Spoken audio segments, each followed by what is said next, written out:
Time for us to take a look at the front pages of some select national dailies this morning. So you can see the stories making the rounds today, Wednesday, January 31st. Let's begin with the front page of the Daily Trust newspaper for today. These are the stories on the front page of the Daily Trust. Airlines differ as CBN claims Forex backlog cleared with $64 million. We hear the CBN is trying to run around, disburse and release some funds to cushion the volatility in the market and how badly the Naira is doing. But there's still a lot more that is happening with those disbursements as airlines are shedding a different light to some of the statements made by the Apex Bank. More on that story on page 23. Step aside if shoes are too big for you. Atiku tells Tinubu you're still nursing defeat hangover, according to the presidency. Well, the presidency's response was quite as strong as the statement made by the former vice president, who is talking about the performance of Tinubu as president. More on that story on page 5. Of course, you can see that. Don't miss it. It's a date, Friday, February 2nd, 6 p.m. Nigeria will send Angola packing. I hope I don't, eat my words back after that. But, yeah, hopefully the Super Eagles will fly high in that quarterfinal encounter. But the big story on the front page of the Daily Trust newspaper is talking about what has become part of the systemic rot in the country. 26 states failed to implement new pension scheme 20 years after. We're talking about the contributory pension scheme. Federal government, private sector employees benefited. Experts urge governors to enroll workers. And pension fund asset hits 17 trillion naira. But of course, the story would profile all the states that are unable to do the needful in addressing the implementation of the pension scheme. More on that story on page 4. Tinubu tasked minimum wage committee to dialogue in good faith. IMF downgrades Nigeria's economic growth to 3%. Well, we're still at 3%, so that's good news if you ask me. Wike approves 30.9 billion naira for rehabilitation of schools. Good news there, as long as it adds value to the education sector. Page 20 has more on that. And to some disturbing development, abductors place 100 million naira on Ekiti pupils. 6 of them were abducted alongside some of their teachers and staff. 4 others. President condemns killing of monarchs, tasks security operatives on rescue.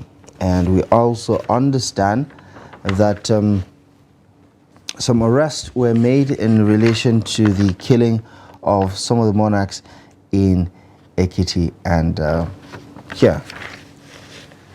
But nothing so far as regards to an update on the kidnapping of the pupils who were abducted, in a school bus alongside 4 others. Let's take a look at the next paper for today, the Nigerian Tribune for today. And these are some of the stories you can find on the Nigerian Tribune. Afenifere passes vote of confidence in Adebanjo. All right, I thought he was just announced as the former, or rather his removal was announced recently. Well, now Afenifere is passing a vote of confidence on Adebanjo and urges Southwest to equip Amotekun to deal with criminality, terrorism, stresses call for restructuring and new constitution. Labour proposes $300 living wage for Nigerian workers. Why are we talking dollars? I don't understand. The dollar equivalent of 300 though is quite a lot, if you ask me. Almost crossing over close to like 400,000 plus, I think, give or take. Demands payment of arrears of 35,000 naira wage award, anchor minimum wage on capacity social justice, and Tinubu tells committee Nigerians' hope rests on decision of the committee.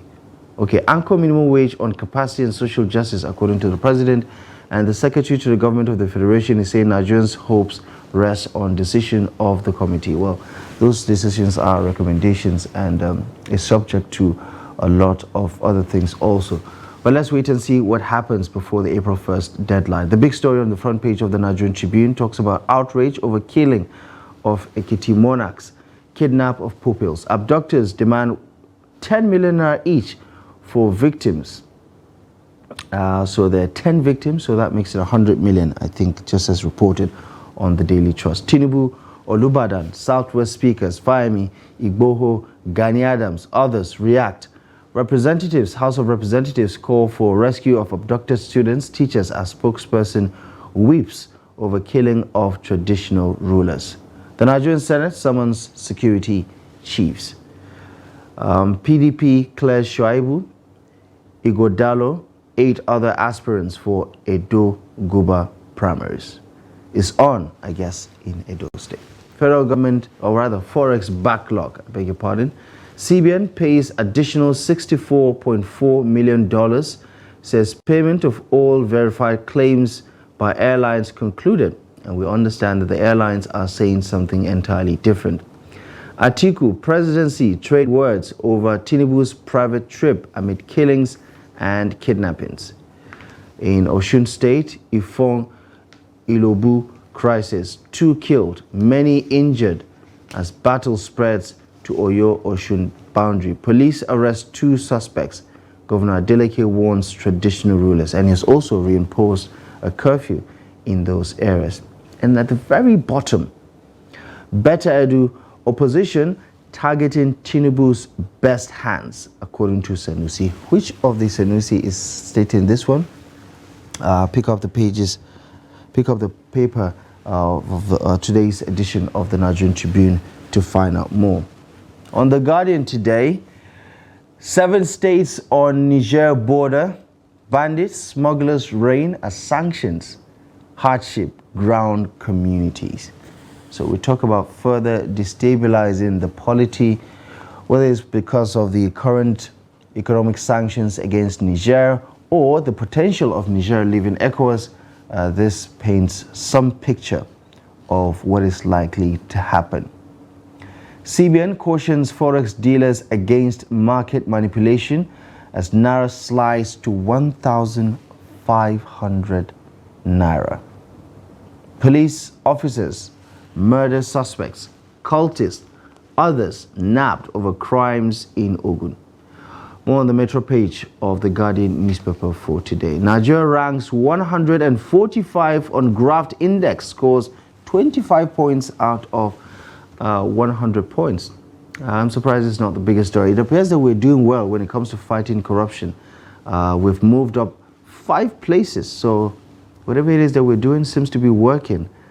Maybe we just need to scale it up. Workers demand living wage as federal government unveils negotiation committee. Tuition fees hike imminent as private schools spend fortune on security. Again, Senate summons service chiefs over insecurity. Sign executive order on unexplained wealth, Ndume tells Tinubu. And I think that's the way to go, especially if we're trying to fight corruption. People with unexplained wealth need to be, called in to answer some questions. Daily Independent is up next. And some familiar stories that we've already seen. Federal government says our modalities to lift national living wage. Inaugurates 37-man committee to foster motivated workforce. Killers of Ekiti monarchs will not escape justice, Tinubu vows, all the way from France. Foreign airlines fault CBN, says $650 million trapped funds unpaid. Is it supposed to be 65? Because I think it's 65 that's been reported across some of the pages. Well, more on that on the Daily Independent for today. On insecurity, Tinubu playing fiddle while Nigeria drowns. Atiku laments, says if shoes are too big for him, he should step aside. The presidency has also responded in kind. Inflation, forex volatility, force review of handling rates for airlines. APC considers contempt proceedings against Plateau Assembly Speaker. Yes, their members have not been sworn in as new members of the State Assembly. I wonder why. And you can read further on page 6. Federal government to establish recycling plants in 774 local government areas of the country. And Nigeria sees increase in active voices, or active voice, internet subscriptions, drop in teledensity, whatever that means. It's available for you on page 7 if you're interested in doing so further reading. PDP clears all 10 aspirants for Edo governorship primary. Finally, Supreme Court affirms deregistration of Hope Democratic Party by INEC. Never heard of it. Maybe Mr. Ben Sherman, our newspaper review analyst, would tell us more about that as he joins us to take a deeper look into some of the day's big stories. Mr. Ben Sherman, former director of news at the Voice of Nigeria, is joining us as always in his very cheerful mood this beautiful Wednesday morning. Good morning, Mr. Ben Sherman. Thank you very much for joining us. Thank you very much. I've declared Sunday wanted. Where is it? Wanted? Not missing? Wanted. Okay. All right. I'm sure Sunday Michael will get the message. He's unavoidably absent today. Okay. Still work related anyway.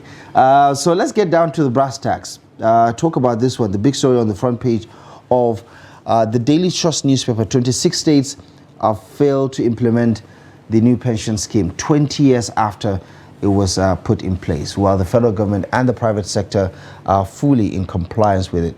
There is clearly this sense that there is no political will to do so. What are your thoughts about it? Too many things rolling and rocking my head right now. I'm also quick to add that I'm into my 2 years after retirement. I've not seen a dime from the same government, so to speak. But you see, Abdullahi, this policy goes this way. Before now, on retirement, government will just give you your money, place you on some monthly stipend.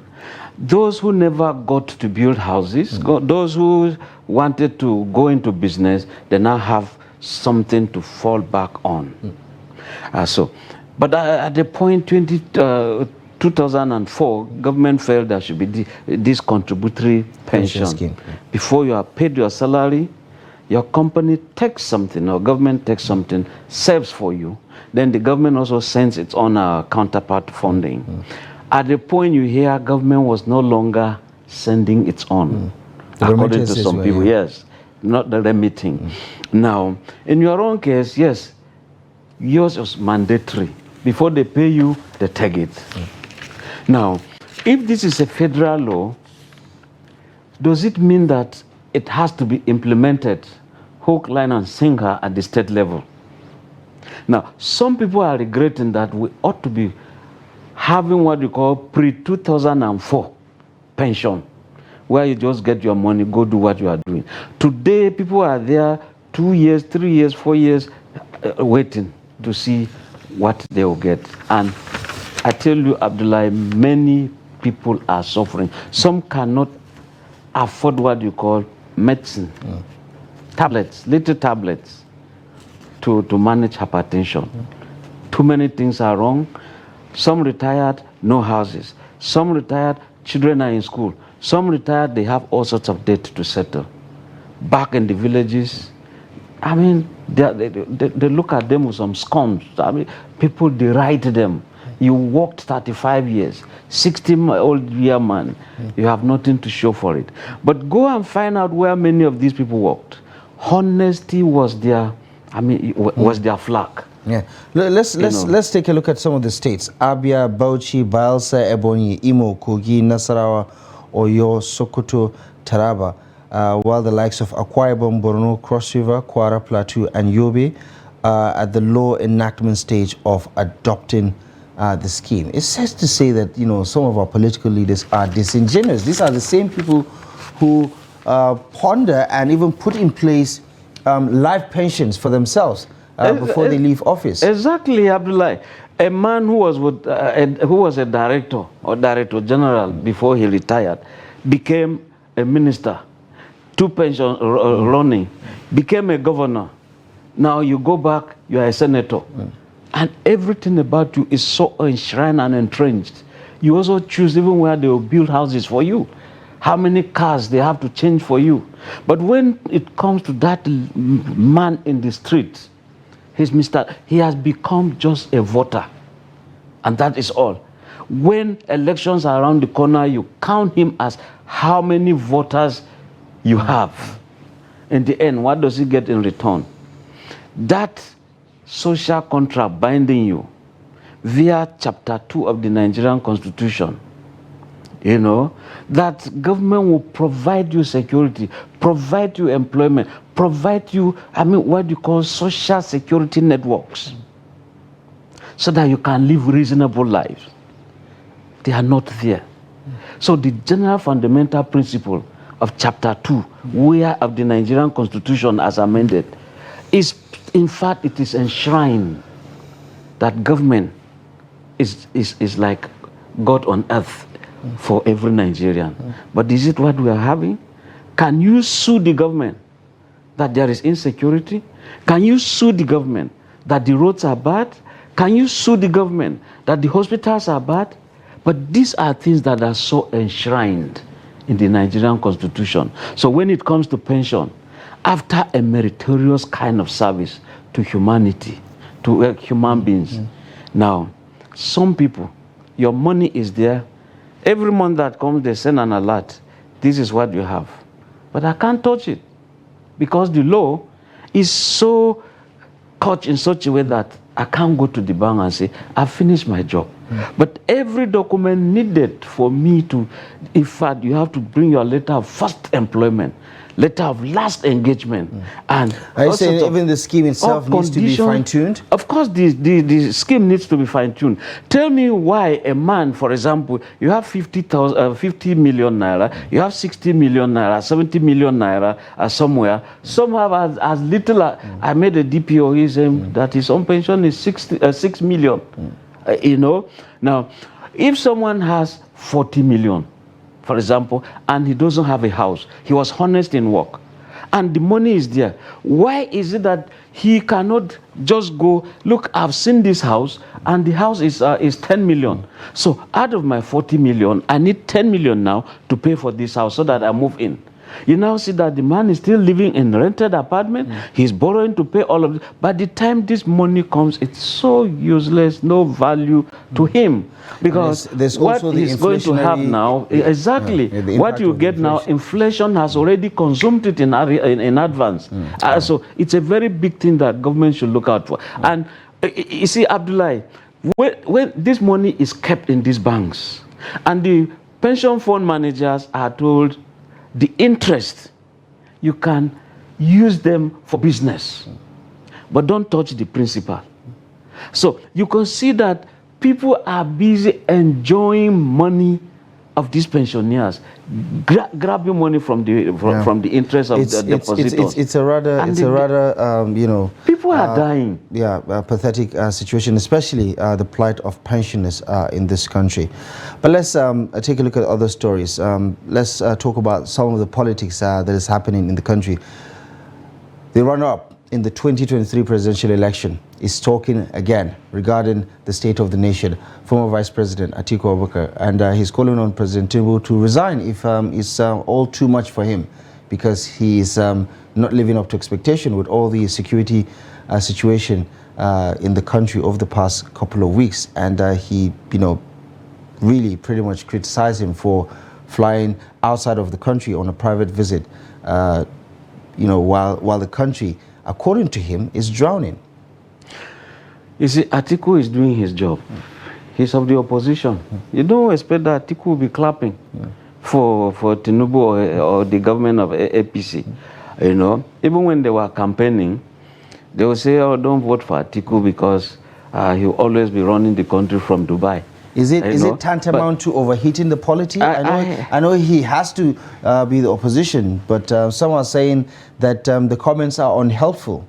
Well, you see, sometimes it's not as if the comments are too dangerous for the government to handle. It is just a kind of to put the government in check. If a government stays and nobody is saying anything, nobody is pressing you, nobody is condemning you, then you have to do some soul searching. So it's for Atiku, if they say the security situation is serious, of course, people now look at what is happening in Ekiti. Look at what is happening in many other parts of the country. You know, it's for government to now say, you don't need to say, okay, Atiku, I agree with you. It's for you to just simply do your own thing quietly and we silence the opposition. Exactly. And if you also say you're going to give students loans here and there, of course, just implement it so that it does not look like a government for the future. We are going to do. 4 years will pass. The next thing is we promise you we are going to do. Now we have gone into the designing stage. We are going to do, and time will just simply pass. But again, we cannot say that the government is not doing anything at all. It's trying according to its own limitations, its capability, and that's why when government says it's going to deploy, some technologies in terms of the fight against this security, of course, we expect that desk officers, those who are who are in charge, the moment you hear that, where's the Ministry of Science and Tech, where the SSS, the Army, the Air Force, they all have to come together. And in doing all of that, Abdullahi, when you begin to see that street lights are always being vandalized, I mean, CCTVs, they all are being vandalized. What kind of poverty are we having? And can't we, for example, begin to look at, when we say go to the market, let's check. Some of these things we have to know, bill of lading, where did you buy these things? We follow them. It does not just follow that you can give me receipt. We follow to where this receipt comes from, so that we track down and get these tips. Okay. Look at the manholes on the roads. These ions just to take care of water that will not run along the roads, all have been stolen here in Abuja. What is happening? Is that just our... And we are so religious. We kill in the name of religion. But when it comes to stealing, oh boy, you go and see Christians, Muslims, they join hands to do that. And thereafter, you go and kill yourselves in the name of religion. No, that one didn't say... he said something against my religion.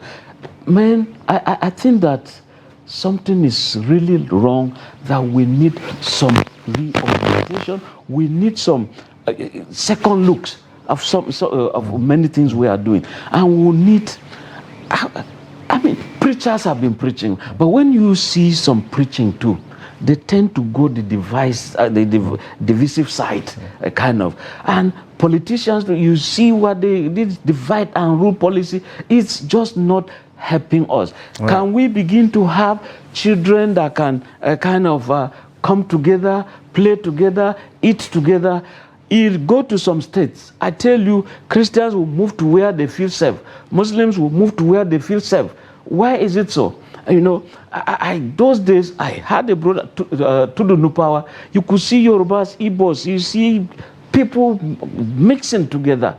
But today, you just see that, oh boy, let me move to where I am safe. Right. And it's safe to say that the social fabric has been, significantly impacted by the current state of affairs. And, much of that is security related, which is also further compounding the fault lines that we have in the country. But if we can just talk about the new conversation about the setup of the tripartite committee to look into the review of the new national minimum wage.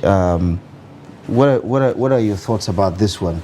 Are you cautiously optimistic about what they're going to give Nigerian workers before April 1st? Exactly. Now, we have 3 tiers of government. You have the federal, okay, you have the state. They were there. Then you have the private sector. They will say organized private sector. You didn't put the local government. Very, very key. Because you have Algon.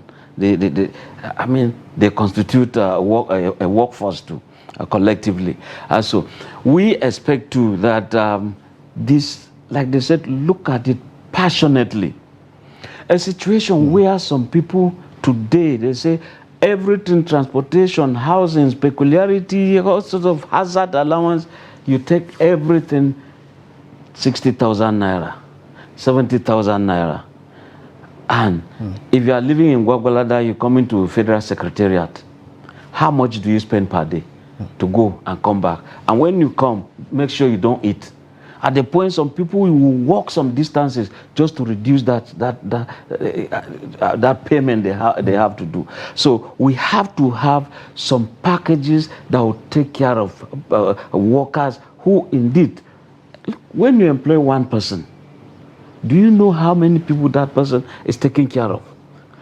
Because of this dependency thing, extended family matter, a guy who is just a clerk, go and see, virtually everyone is waiting for him for fertilizer, for school fees, sickness, this and all that. So we need this committee to look at it seriously. And a situation where you have what you call salary for a certain worker is what one man will just stay in one restaurant and eat. We are working for the same government, but they say no, that one is more serious. I don't know which one is more serious. Okay, a doctor is there treating people ordinarily that other people are running away from. It's understandable. It's hazard. Look at the military. They all are in some trenches. Cold, yeah, people cannot go out, but they are outside there. How do you take care of them? We understand all those things. But it shouldn't be in such a way that there are some people down the valley there who indeed, no matter how they raise up their hand, you can't see them to even carry them. You know, it's always said that the baby that raises up its hand is the one the mother carries. In other words, there are some people down the valley there because situation has made them that they cannot have food. Hospitals, they can't go there. Even when you go to hospital, you are referred to another place, go buy medicine. You go there, it's not there. Go for this lab test, go for this. And that's why people begin to just take too many drugs. Being hooked here and there just to stay alive. So we expect that this tripartite committee ensure that people actually get something that is reasonable. Right. Because when you look at Nigeria, we cannot say that we are that poor. Look at the Better Edu matter. We are over close to 600 million. It's gone to one person. Look at money stolen in billions. You trace to one person. Now you go and get workers. Say you are giving them. We are talking of minimum wage, 30,000 naira. Now when President Tinubu came, he said we're going to do something for the interim from now to March. Now, when you do that and you are taking care of federal workers, what about the state? What about the local governments? So sometimes when you create you provide a solution, that solution creates some problems for some other people. You say take 30,000 at the federal level. Now, at the state level, some federal workers are living in Niger State. Are they being paid that way? They are in Suleja. Some federal workers are living in Nasarawa State, here in Maraba. So by the time you begin to compare notes, you say, oh, we are feeling better. And it boomerangs. The state goes, the local government, they begin to fight the state governors. But the state governors too, they're also not helping matters. If truly money meant for the local governments are given to the local governments, since the local government is a subsystem of the state, and the state is a subsystem of the federal, you have a counselor for health, they will handle health matters at the dispensary level. You have counselor for education, they look at primary school level, and even the non-formal education, adult education, they will handle that. You have counselor for agriculture. What do you do with fertilizer distribution? What do you do with forestry? What do you do with animal husbandry at the local level, government level? Then you also have some for works. How do you take care of feeder roads? So, but when the state governor is just grabbing their money and nothing permeates, goes down to the local government. We're Right. going to have people complaining at the local government level that the state is cheating them. The state will say, no, it's federal. And attention is moved and sent to the federal government, receiving the heat. That's why every time you see governors, we are running to the federal, coming to Abuja. Okay. And so that's why we're talking about devolution of power. Yeah. The center is too powerful and over-concentrated with many things. Okay, and it's safe to say that it's early days, but we hope for a robust negotiation that would deliver on the demands as well as expectations of Nigerian workers and Nigerians to a great extent, given the current economic climate in the country. Mr. Ben, as always, thank you very much for your invaluable and spirited contribution. Really appreciate the analysis. Thank you very much for stopping by this morning. My pleasure. Thank you very much. And of course, this is where we draw the curtains on today's edition of the program. Thank you most kindly for joining us. Do remember, Daybreak returns tomorrow live at 8 a.m. on Trust TV. Until then, my name is Abdullahi Ahmed. Thank you very much for your time. Don't forget, Trust TV's 360 Sports is coming up at the top of the hour. Good morning.